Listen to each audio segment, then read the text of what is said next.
My YouTube channel right to commerce class. आज हम class 12th accountancy subject में chapter first discuss करेंगे financial statements of not for profit organisation NPO. इसमें हम 3 topic लेंगे introduction group में, meaning of NPO, features of NPO and important terms और items. तो सबसे पहले हम करेंगे मीनिंग ऑफ एनपीओ। क्या होता है एनपीओ?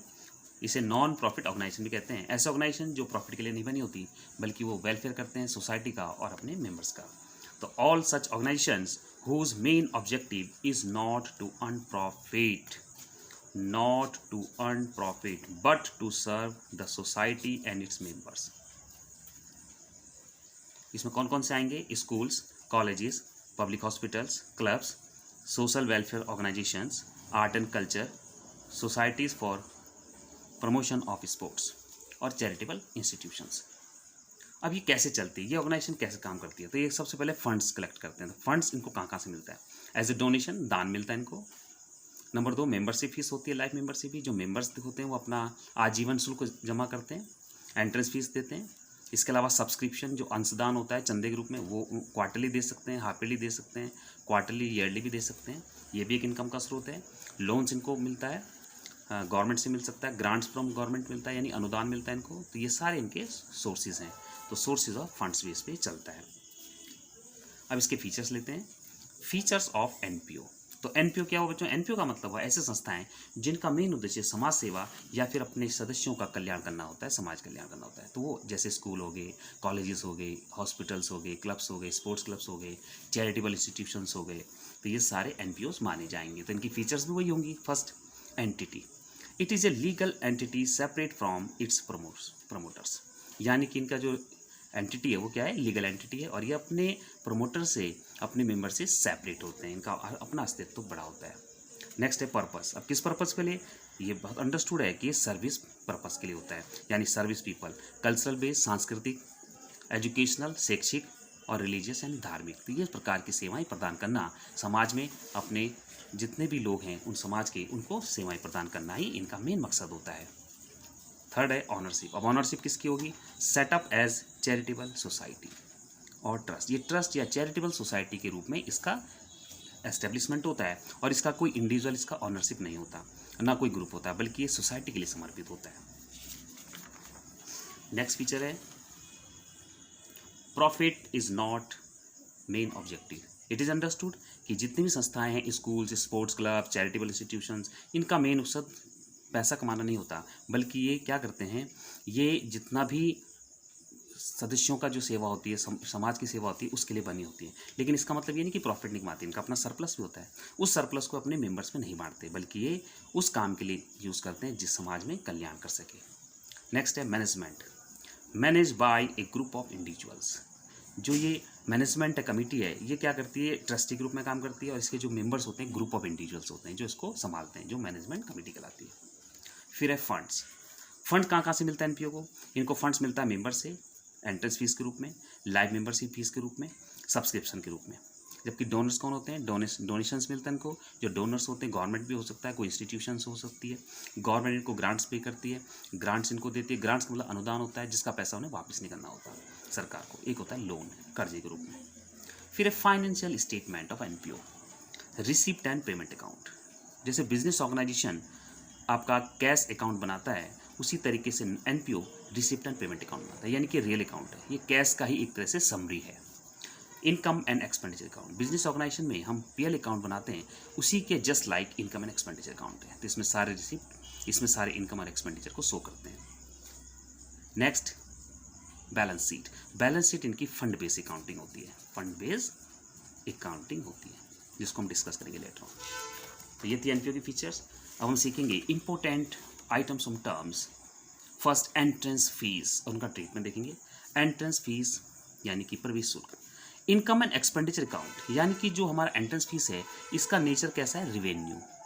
इसीलिए इसको हम इनकम एक्सपेंडिचर अकाउंट में इनकम साइड में दिखाएंगे, क्रेडिट। Life membership fees. अब लाइफ मेंबरशिप मतलब आजीवन सदस्यता शुल्क। जितने भी मेंबर्स हैं वो आजीवन शुल्क एक ही बार देंगे। इसका नेचर कैसे हो गया? कैपिटल रिसिप्ट हो गया, क्योंकि once time you receipt it. So it is capital receipt कहाँ जाएगा, आपका लायबिलिटी साइड में जाएगा, और इसको हम कैपिटल फंड में, इसको जिसे जनरल फंड भी कहते हैं, उसमें ये प्लस कर दिया जाएगा। तो live membership fees is plus in the liability side of balance sheet in capital fund.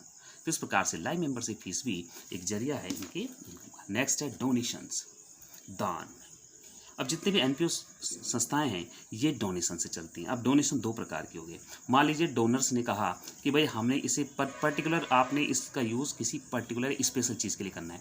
मान लीजिए आपने डोनेशन किसी स्पोर्ट्स के लिए दिया है तो वो आपका स्पेसिफिक हो गया, लेकिन कुछ नहीं लिखा हुआ है तो वो जनरल माना जाएगा।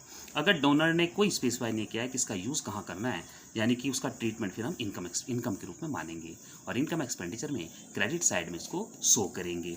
मगर अगर डोनर ने दिखा दिया कि इसको स्पेशल यूज़ करिए, जैसे donation for library, donation for sports, donation for prize, इस प्रकार से वो पर्टिकुलर डोनेशन किसी पर्टिकुलर चीज़ के लिए जब यूज़ होगा तो वो एक प्रकार से लाइब्रेरी बन जाएगी और उसका नेचर कैपिटलाइज हो जाएगा। तो लाइब्रेरी साइड बैलेंस शीट में इसको शो किया जाएगा, डोनेशन फॉर लाइब्रेरी, और it is specify by donors, उसके अलावा कहीं यूज़ नहीं हुआ। Next, legacy. Legacy, it is the amount received as donation by the NPO under will, वसीयत ऑफ ए डिसीज पर्सन। अगर किसी डिसीज पर्सन की वसीयत के अनुसार कोई डोनेशन अगर एनपीओ को मिलता है तो लेगेसी कहलाएगा। और इसका नेचर क्या है, अगर डोनर ने इसको स्पेसिफाई किया है कि इसका पर्टिकुलर यूज़ करना है किसी चीज़ में तो फिर वो लायबिलिटी हो जाएगी और इसका कैपिटल नेचर हो जाएगा, इसको हम बैलेंस शीट में लायबिलिटी शो करेंगे। लेकिन अगर कुछ भी शो नहीं है, कुछ भी स्पेसिफाई नहीं है तो इसको हम इनकम मानेंगे और जनरल के रूप में इसको मानकर हम इसे इनकम एक्सपेंडिचर में क्रेडिट साइड इनकम में दिखाएंगे। तो लेगेसी वो अमाउंट है जो किसी डिसीज पर्सन के वसीयत के द्वारा एनपीओ संस्थान को मिलती है डोनेशन के रूप में, दैट इज। तो लायबिलिटी अगर स्पेसिफाई है, जनरल है तो इनकम मानी जाएगी। नेक्स्ट है ग्रांट। ग्रांट गवर्नमेंट किसी पर्टिकुलर स्पेसिफिक चीज़ के लिए देती है, इसलिए लायबिलिटी है, क्योंकि a sum of money given by government और other organisations for a particular purpose और स्पेसिफाई, किसी पर्टिकुलर पर्पस के लिए दिया गया जो इकोनॉमिकल फाइनेंशियल जो हेल्प है वो ग्रांट कहलाएगी, इसीलिए इसका कैपिटल नेचर बन जाएगा और ये लायबिलिटी में शो किया जाएगा, स्पेसिफाइड लायबिलिटी। नेक्स्ट, सब्सक्रिप्शन, चंदा या अंशदान। अब ये अंशदान क्या है, ये भी एक इनकम का स्रोत है। इसमें क्या होता है कि एनपीओ को इनके जो मेंबर्स हैं वो क्वार्टरली दे सकते हैं, मंथली दे सकते हैं, हाफ ईयरली चंदा दे सकते हैं, अपना अंशदान वो ईयरली भी कर सकते हैं, साल में एक बार। तो इसका जो नेचर है वो रेवेन्यू नेचर का है, तो ये सोर्स ऑफ इनकम है एनपीओ की, और इसको हम कहाँ दिखाएंगे, इनकम एक्सपेंडिचर में क्रेडिट साइड में शो करेंगे बच्चों। नेक्स्ट है होनोरेरियम। अब होनोरेरियम क्या है, होनोरेरियम एक प्रकार का खर्चा है एनपीओ करती है। It is a voluntary payment that is given to a person for services for which fees are not legally required. मान लीजिए कोई लेक्चरर किसी बहुत बड़े स्कूल्स में आया बाहर से, उसने कोई लेक्चर दिया, उसके बदले हम उसको कोई टोकन पेमेंट करते हैं, तो दैट इज़ नोन एज होनोरेरियम। उसको लीगली नहीं हमने रिक्वायर्ड नहीं कि आपने देना ही देना है, लेकिन आप अपनी तरफ से उसको सम्मान के रूप में, टोकन के रूप में आप उसको पेमेंट कर रहे हैं, दैट इज़ होनोरेरियम, यानी कि द एक्सप्रेशन ऑफ ग्रेटिट्यूड। तो इस प्रकार से एनपीओ में हमने सीखा कि एनपीओ वो संस्थाएं हैं जो प्रॉफिट के लिए नहीं बनी होती, बल्कि वो अपना समाज कल्याण और अपने सदस्यों का कल्याण के लिए बनी होती हैं। उनका जो फंड का स्रोत है वो दान है, और आजीवन शुल्क जो सदस्य देते हैं, एंट्रेंस फीस, प्रवेश शुल्क देते हैं, चंदा अंशदान देते हैं, उनको लोन्स भी मिलता है, गवर्नमेंट से इकोनॉमिक हेल्प मिलती है जो अनुदान कहलाता है, जिनको वापस नहीं करना होता। और इस प्रकार से एनपीओ संस्थान अपने सदस्यों की और समाज की सेवा करते हैं। और इस प्रकार से एनपीओ में हमने सीखा इसकी मीनिंग, इसकी फीचर्स और इसके कुछ टर्म्स। तो आज के लिए इतना ही बहुत है। नेक्स्ट हम आएंगे कुछ नए टॉपिक के साथ और ये देखेंगे कि इनके फाइनेंशियल अकाउंटिंग में कितने अकाउंट्स बनते हैं। तो नेक्स्ट टाइम डिस्कस करेंगे receipt and payment account, income expenditure account and balance sheet. Thank you बच्चों, वीडियो अच्छी लगे तो लाइक करें, सब्सक्राइब करें। थैंक्स।